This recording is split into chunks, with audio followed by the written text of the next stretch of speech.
Hello everyone, a very warm welcome to Hiatuzacademy channel. I am Shanti, and in this video we're going to talk about one of the most important things in our life, but we still tend to neglect it, and that is sleep.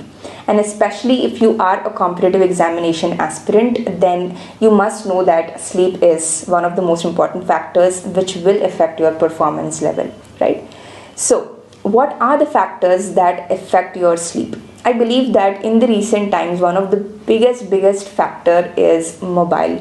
The accessibility of mobile right into our beds, that really affects our sleep. Not just because we have it, we have it right in our hands, but also because of the never-ending content. If it was a TV, then the amount of content that was available would still be limited, right? But with the mobiles, it's really just so unlimited, right? So one of the major causes is the accessibility of mobiles. But there are a lot of other things.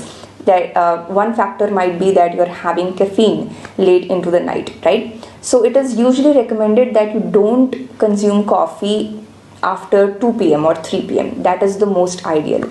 And if you're someone who is so used to having coffee, then you can actually do it in graded steps. Like for example, if you have a habit of having coffee at say 8 or 9 p.m., then you can start having it around 5 or 6 p.m. initially.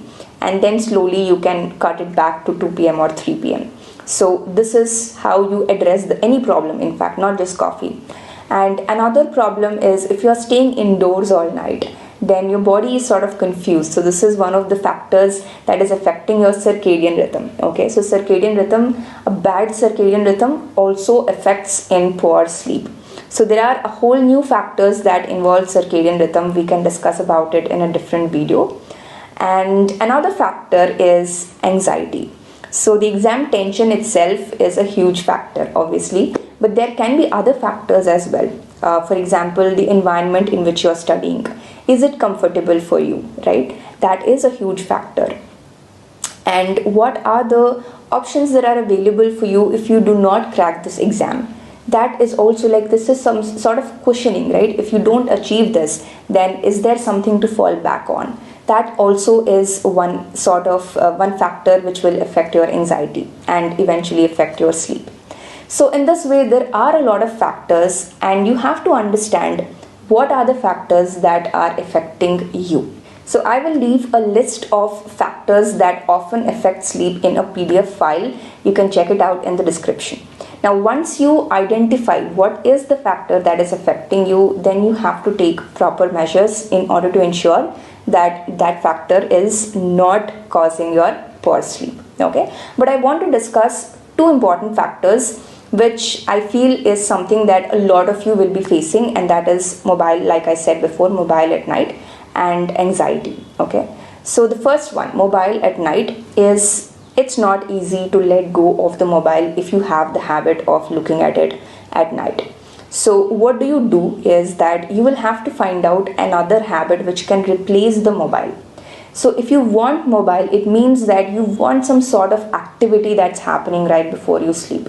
And that itself is not actually very healthy, but for the time being, at least you, like I said, you have to go in steps. So you can start with something that is not as harmful as mobiles. So that can be reading a book. Reading a good book, in fact, can have a positive impact. If you're reading something intense, that might have a negative impact, but if you're reading something that will soothe you down, then it will definitely have a positive impact. And another beautiful source is if you can listen to music.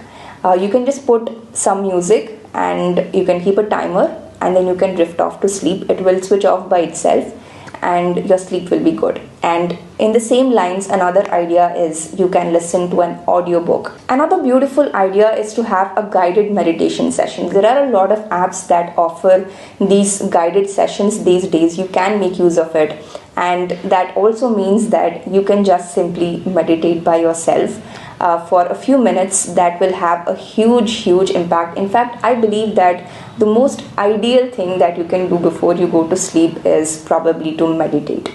And of course, journaling is another beautiful idea that you can implement. Write down whatever comes to your mind, whatever worries that you have. This will help with your anxiety as well. So these are all the ideas if you prefer to be on your own or if you are living on your own. But if you are someone who wants to spend more time with people, or you're comfortable around people, or you're living with your family, then you can actually talk with your family, or even you can talk with your friends before going to sleep, and you can go for late night walks. This also really helps with your sleep. Now, the second factor that I wanted to discuss is anxiety.